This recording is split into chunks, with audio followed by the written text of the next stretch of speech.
Hello, welcome to Benchwarmers. We will do it every Wednesday this summer here on Midco Sports. A lot going on when it doesn't seem like there's a lot going on, but we'll have guests every week and a focus on the people that we have great relationships with, the North Dakota and South Dakota high schools. We'll talk a lot of college sports with the Northern Sun, the Missouri Valley Football Conference, the Summit League, and we start this week with the USD Coyotes, and that means Jay Elsen, our USD guy here at Midco Sports, John Thayer, the radio voice of Coyote football and men's basketball. And there's some big news in basketball, obviously, with the new head coaches, and we'll get to that in a little bit. But what else is going on right now? You got some baseball still going on, Johnny? Yeah, getting some spring baseball wrapped up. I get the chance to umpire a lot of baseball in the spring in the Northern Sun and the GPAC conferences, and had a chance to work a little bit of that Northern Sun Conference tournament when that big crazy storm rolled through here, and that was wild trying to get everybody inside and out of it, and then had the chance to work the NAIA opening round here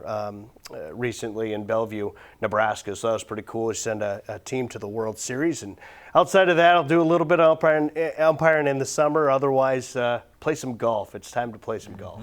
Do you have a dramatic strike call? What's your not too dramatic, but I guarantee you, like, I'm not one of the quieter people calling out strikes and stuff. So I let people know. People got to know, right? You got to know what the call is. So, that's right. But nothing too crazy. Nothing that's going to get me on YouTube. Right. You'll get some golf in. I don't know if Jay will with all the daughters that he has at home right now. What's going on with you? Well, playing catch up a little bit with them. Obviously, we stay pretty busy throughout the year, so it's nice to have a little extra time with them and to just spend a little bit more time with them. Work-wise, just putting the racing helmet on, right? Midco Motorsports getting going in about a week here, and looking forward to another season of racing coverage. But between those two things and some golf, hopefully with John, I think that'll take up a lot of the time. Big news in men's and women's basketball, USD with the head coaches, and we'll get to that in a second. But what women's track was fantastic this year, won the outdoor championship in the Summit League. There were some other good things going on in this kind of spring season at USD, right? Yeah, it's really cool to see women's track have their success. They won the indoor title, and then to turn around and win the outdoor title and have success down in Tulsa was really, really cool. Now the opportunity is send some kids on to, the preliminaries and some of that and get more opportunities. But obviously softball, they kind of limped in at the end of the regular season, went into the Summit League tournament. They did get a win in the Summit League tournament, but we saw a really good season out of them. Actually did a lot of record breaking as well. And then the golf teams actually performed pretty well. The men were dealing with some injuries. So that was tough, but the women's team had a lot of success and put themselves in a position where they wanted to be. They were in contention to win some tournaments this year, and in fact almost had an individual medalist at one of the tournaments this spring as well. So all in all, I thought really cool spring for them and a lot of success. It was fun to see. And we'll talk some football later on this summer with Coyotes, but Jack Cochran, USD linebacker, signed a free agent deal with Kansas City, and has some pretty good prospects about making the NFL. Yeah, I mean, and you never know what to make of all the chatter that you hear leading up to the NFL draft, because a lot of guys are hearing what they want to hear from these teams, and the teams are just doing their own due diligence, which is to be expected. It's an important decision for them, but the buzz got a little louder as we got closer to the draft with Jack, and I think some thought maybe day 3 for him. It didn't end up working out, but I think he landed in a really good spot. He's excited about the opportunity he has in Kansas City and went down there and performed very well at their rookie minicamp here recently. So I think Jack Cochran has a really good shot at sticking, if not with the Chiefs, with somebody, because that's a guy that you can't have enough of in your locker room, I think, even at that level. Well, and you look at his build, I mean, he's got a chance. Obviously, people remember Christian Rosenbaum, what he did at South Dakota State. He made it in special teams, right, with the Rams. Jack Cochran has that opportunity. He's got the makeup to do it.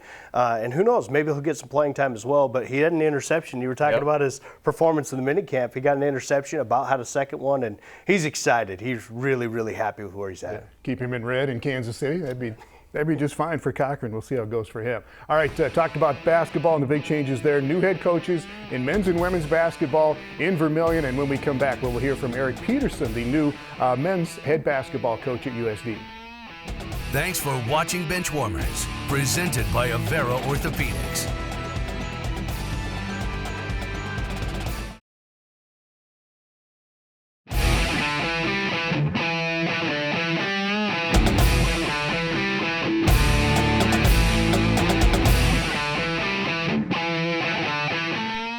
Welcome back to Benchwarmers, talking University of South Dakota with Jay Elsen and John Thayer. And there is a new men's basketball coach coming up this season at USD, Eric Peterson. And Johnny, he was an assistant there, so it's not really a first impression, but when he came back and took over the job, just a quick impression of Coach Pete. Yeah, somebody who's really, really fired up to be there. Somebody who you can tell is genuinely excited to be the head coach of the University of South Dakota, and it just brings so much energy. People remember when Craig Smith was here and the energy that he brought. Well, Eric Peterson has that same energy. It's a lot of energy. So really excited, and I know a lot of fans are really excited to see him and his family back in Vermilion. All right, Jay was just in Vermilion to have a conversation with Coach Peterson.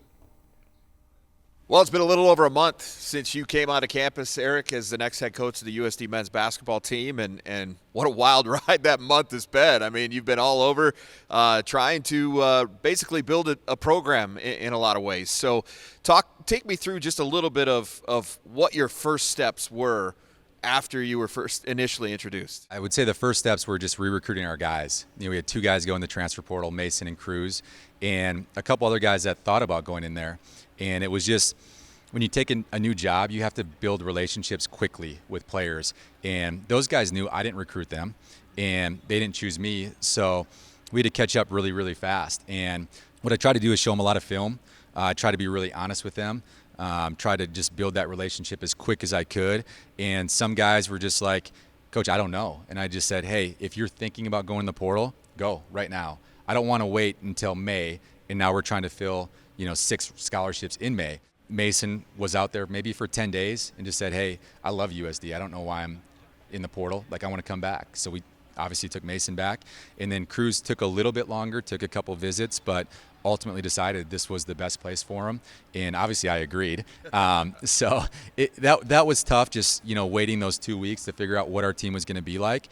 And then after you re-recruit your own team, now you're on the transfer portal, you're on the high school kids, you're on the junior college scene, and I thought we did a good job. We signed 4 high school kids, which is really rare in this day and age with the portal, and then we signed 2 transfers. So we filled 6 spots. We got 2 guys back, so that's 8 total players, and I'm excited where this thing's going. But recruiting was number 1, and then filling your staff as well.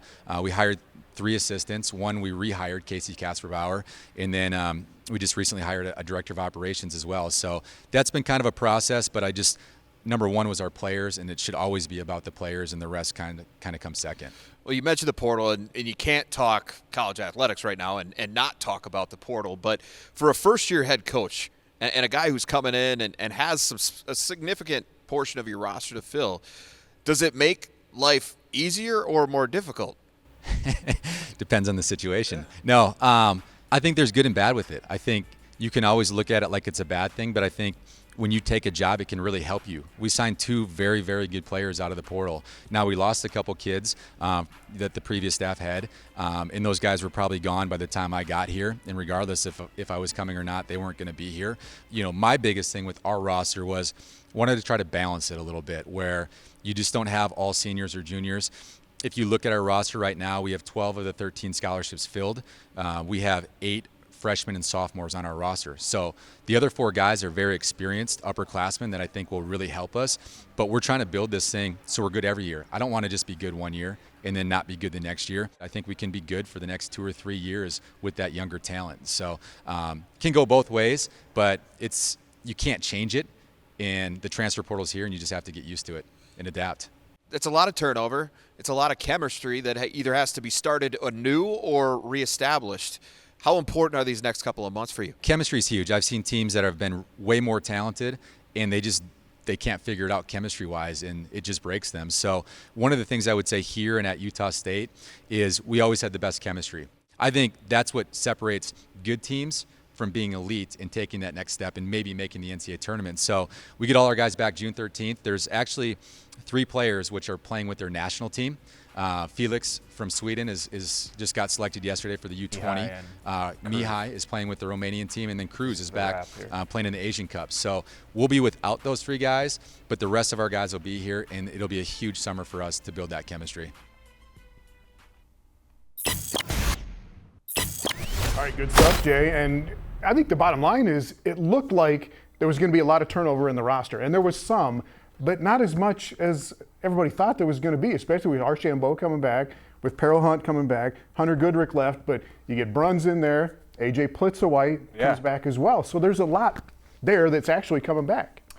Yeah, I think when you look at it, it's important that, you get that chemistry built during this summer, because A.J. Plitzawhite coming back, he was around the team a lot. Getting him back on the floor with some of these guys is important. I think Cruz is a huge return for USD because he has the veteran presence. He doesn't have to score to be really, really good. And then Mason, we saw the growth out of him. I think that's a huge return for them. And then, they brought in some new faces. We know what Paul Bruns can do in the Summit League, obviously a very good player. And then you bring in a little bit of size and some other talent. So I really like what they're doing with the roster, and I think we're going to see something completely different when it comes to this year's basketball season. And to see guys like Archambault and Peril Hunt go in the portal and then come back, I think says a lot about Coach Pete and what he did to kind of re-recruit those guys. And he said it in the piece too. Like, those guys, I didn't recruit them. They didn't commit to me. Yeah. We talk a lot about whether guys are committing to coaches or they're committing to schools.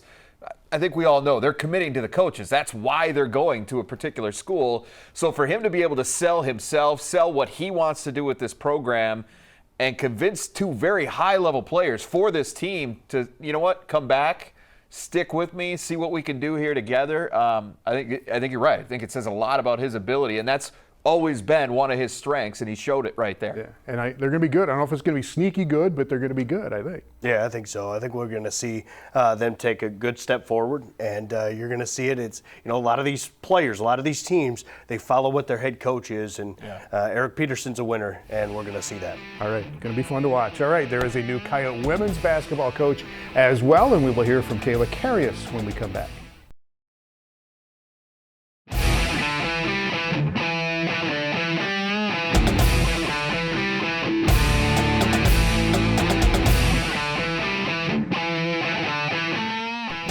Welcome back to Benchwarmers, talking the University of South Dakota. And after 6 years and 3 straight Summer League tournament championships and an NCAA tournament run, Don Plitzawhite has moved on now to the University of West Virginia as the women's basketball coach. And Johnny, just a quick thought on the success in that short period of time for Coach Blitz. Yeah, it was really cool to see what she did, building off of what was the WNIT championship. She takes over the next year.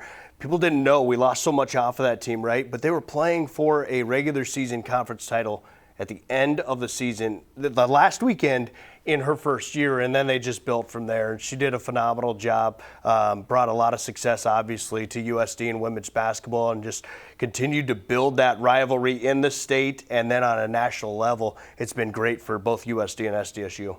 One of her former assistants, how do you say her last name? Karius. Kayla Karius takes over as the head coach. Jay recently sat down with Coach Karius. All right, Kayla, well, it's been a month of change since you were introduced as the head coach here at the University of South Dakota. I know that was exciting at the time, but has it settled in that that's your new title? It has settled in a little bit. I think it took a few weeks to really understand that I had a different office than the last time I was here, as for one example out of many. But definitely it was a great time to get here right away and to get a little bit of time with the girls in the gym before we had to have them study for their finals and send them on their way. And then a lot of other things took place in the last month. It's flown by. I think my husband reminded me the other day, like, it's been a month since we've been here, and I couldn't believe it. It has kind of been in the blink of an eye, everything's flown by, but it's been a great month. Well, as you said, there's been a ton for you to do in that month. And first and foremost, you had to build a coaching staff. So you have one of those in place. Tell us a little bit about what you brought and what you were looking for in those individuals. Yeah, well, it was great to, like I said, have the time in the gym with the girls. And you do look around and you're like, wow, I'm the only one talking, right? I could really use some more voices around me. So that was definitely a priority. And then soon enough, it was time to really get the staff rolling and get them here. So definitely the first quality I was looking for was just great people, great character people, really loyal people. I think that's always first and foremost for me. It's the most important thing. And then certainly after that, looking for great experience, great recruiting ties, people who knew the Midwest, if they knew the state of South Dakota, but certainly the Midwest where we recruit from. And one of probably the most important things I started with right away was somebody with head coaching experience. No, I think it first starts with knowing who you are. So knowing who I am, knowing my strengths, knowing my weaknesses, knowing where I've been in the past, and finding people to compliment me all the way around. And that was one of the pieces I knew that I wanted, is somebody with that experience who had been through the head coaching ranks before and could give me different advice on situations. So it just so happened that all 3 assistants that I brought in have head coaching experience. It wasn't actually designed to be that way, but certainly that's where I started, and really glad that we got that on board as one of our huge qualities. So people that are super caring, love our players, are really invested in women's college basketball, and are really self-motivated to do a great job here. So the next step, obviously, is taking a look at the roster and assessing what you have and what you need. And obviously that's a different animal these days with the transfer portal being what it is. Where are we at with that, and how close are you to filling the gaps that you feel like are there? Well, we certainly have a great core of players, and I want to make sure we start with that, because the players that are here love this place, and they love just being at USD. They love the community. They love our program, and I love that too. That's really important to me. It's the same with building our staff, right? Is you have to love it here, and when you do that, you're just going to invest even more than what's asked of you to be at this place. So this core of girls is just so excited. I think there's a great culture here that we are going to just build off of. But like you mentioned, I think there are a few spots that we are lacking a little depth in.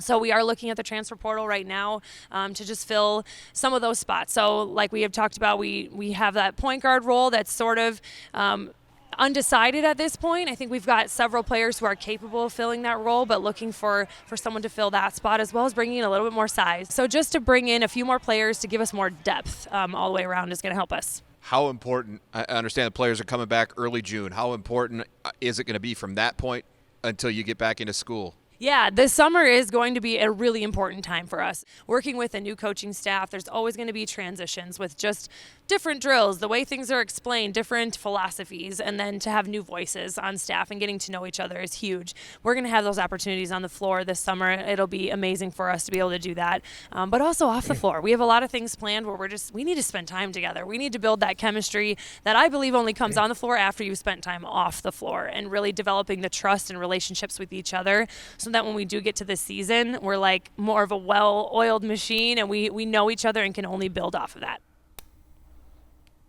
All right, fellas. Coach K's got some rebuilding to do. Obviously, you'd go back to the Sweet 16 run that they had. All 5 of those starters, either through graduation or transfer, are gone, right? Yeah. So, yep. I mean, you start right there with who steps into the starting lineup right away. Well, I think you're going to build around Grace Larkins first and foremost. She showed what she could do last year, averaging about 17 minutes and about 6-7 points a game on a team that ended up in the Sweet 16 in the NCAA tournament. So that's a nice building block right there. Allison Poplowski really came on, embraced the role that she had last year, and really did some things. She's very experienced. She's been in the program for a while. Janiyah Uguski is another one. So there's 3 right there that you can start with. Now, with Grace Larkins being the main firepower, and you've got to find some complementary pieces there. There was a few players that never saw the floor last year that redshirted as well or were injured. So there's talent. There's talent there, and they've already added one piece in the transfer from Cal Baptist as well. So I think, certainly going to be a process, and certainly some huge shoes to fill with what you lost. But the cupboard is certainly far from bare. Well, and don't forget Macy Giebert. Saw extended playing or more playing time this year as well. And they got a little blood in the Giebert family, basketball blood in the Giebert family as well. So I think they're excited to have Kayla as their coach, and I think that's going to show on the floor. So it'll be fun to see what they look like when the season rolls around. Opportunity for new players to get rolling. All right, up next, some of the big plays and the big moments at the University of South Dakota, and one that got some big-time national attention. We'll talk about that with these guys when we come back. Benchwarmers on Midco Sports, presented by Avera Orthopedics.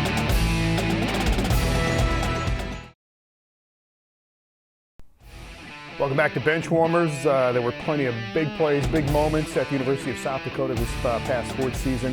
Couple that stand out more amongst the rest. Johnny, what do you got? Well, you look at obviously the football, right? The Hail Mary in the football game against South Dakota State. Not only because it was a Hail Mary, but all of the things that led up to the Hail Mary, to even have a second left. And all of that, it was just incredible. And then to pull off that pass and tip ball, catch it. It was incredible, and I mean, it left all of us stunned. You guys were both on the call for that, obviously, but I mean, were you stunned as he was? Oh, I mean, if I get another moment like that in my career, I'll be shocked. I mean, you just don't see that, and let alone, I think the moment itself would have been cool no matter who was playing in the game. But the fact that it was South Dakota State, it was a game-deciding play. Will make it something that lives on forever in the history of that rivalry. That will always be. Like it or not, depending on which side you are, something you never forget. And we started looking up how often that happens. I was thinking maybe that happens once a year. It just doesn't. I mean, that is a once every 10-year occurrence that you win a football game like that. Absolutely wild. So that was the big one, but women's basketball making that run. And not just making the run, but the way they did it against these teams. Right? Well, and to go into postseason and not trail until the Sweet 16, not trailing against Ole Miss, not trailing against Baylor, getting wins, going to the Sweet 16, it was phenomenal, unbelievable. And again, something you can't imagine seeing ever again, like just not trailing in the NCAA tournament till the Sweet 16. Pretty impressive. It's a good road trip for you, wasn't it? It was really, really fun. It was a lot of work, but man, I would do it again in a heartbeat. But I think too, what's really is special for that is that senior class. They went into the season, they all came back, they wanted to get one win in the NCAA tournament. They end up in the Sweet 16. That was pretty cool for a group that did a lot of really special things. It really was for the whole state and for everybody around here. So appreciate it, guys. Good luck with your golf game. Have fun. Midco Motorsports starts June week from 8th tonight. Yeah. On Midco Sports. We'll be right back. Our thanks to Kelly Johnson and everybody at Avera. Thanks to USD radio guy John Thayer for joining us on this episode, along with Jay Elsen. Next week on Benchwarmers, we will be in Grand Forks, North Dakota, talking about the University of North Dakota with Alex Heinert and the latest on Fighting Hawks hockey and basketball.